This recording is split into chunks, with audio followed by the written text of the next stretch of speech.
नमस्कार, आप देख रहे हैं TNR न्यूज़। मैं हूं आपके साथ शशिकला साहू।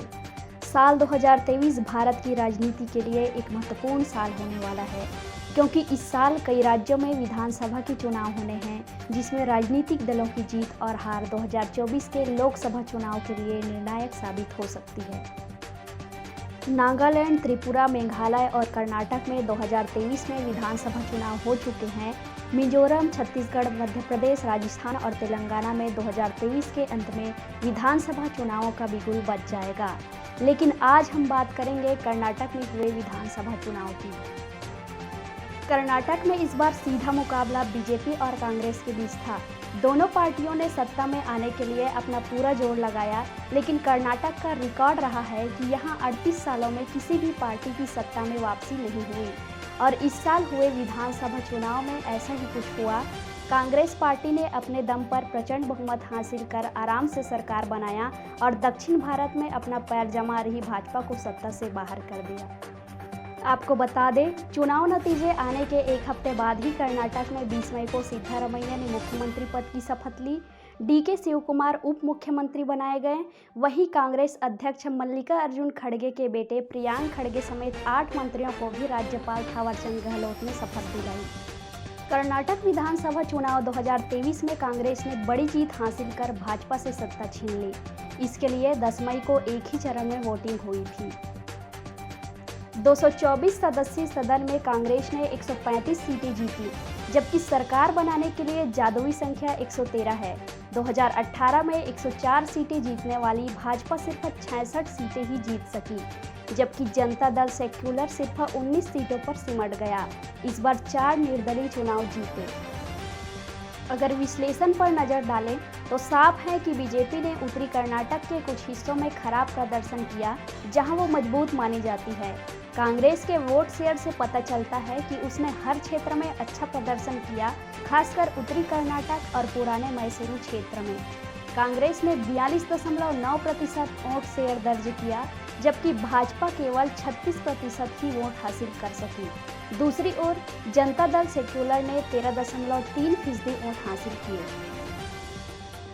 कुल मिलाकर यह एक मुश्किल लड़ाई थी और कर्नाटक में एक बार फिर साबित कर दिया कि वह एक ही पार्टी को लगातार 2 बार सत्ता में आने नहीं देती है। आइए आपको बताते हैं कर्नाटक चुनाव से जुड़ी मुख्य बातें। कर्नाटक चुनाव के वोटों की गिनती 13 मई को हुई। 10 मई को सभी 224 सीटों पर वोट पड़े थे, जिसमें कुल वोटिंग 72% से भी अधिक हुई थी।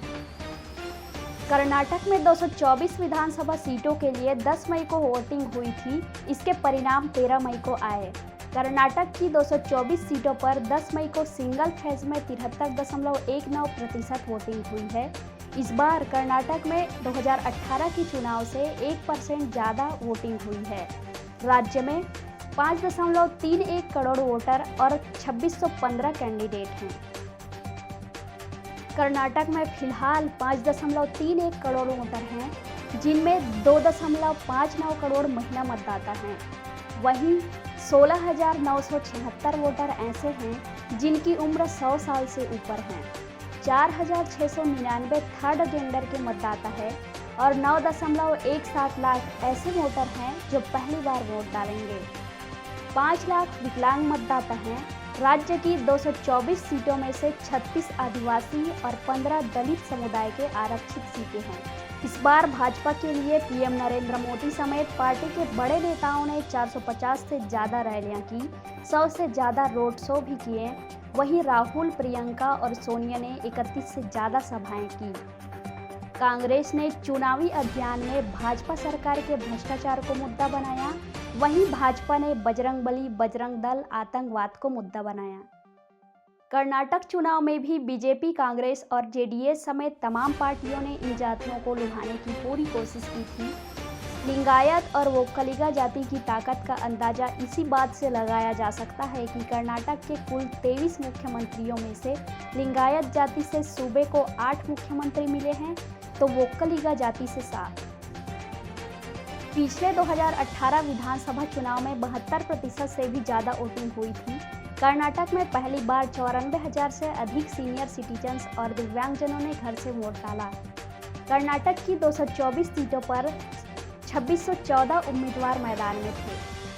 जनसभाओं के साथ पीएम मोदी ने वहां 36 किलोमीटर का मेगा रोड शो किया।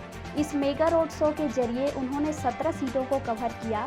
पीएम मोदी के अलावा यूपी के सीएम योगी आदित्यनाथ, बीजेपी अध्यक्ष जेपी नड्डा, अमित शाह, स्मृति ईरानी जैसे नेताओं ने भी चुनाव प्रचार का जिम्मा संभाला। तो ये था कर्नाटक चुनाव को लेकर हमारा खास रिपोर्ट। फिलहाल इस कार्यक्रम में इतना ही। अगली बार फिर होगी आप सबसे मुलाकात। तब तक के लिए अनुमति दीजिए। नमस्कार।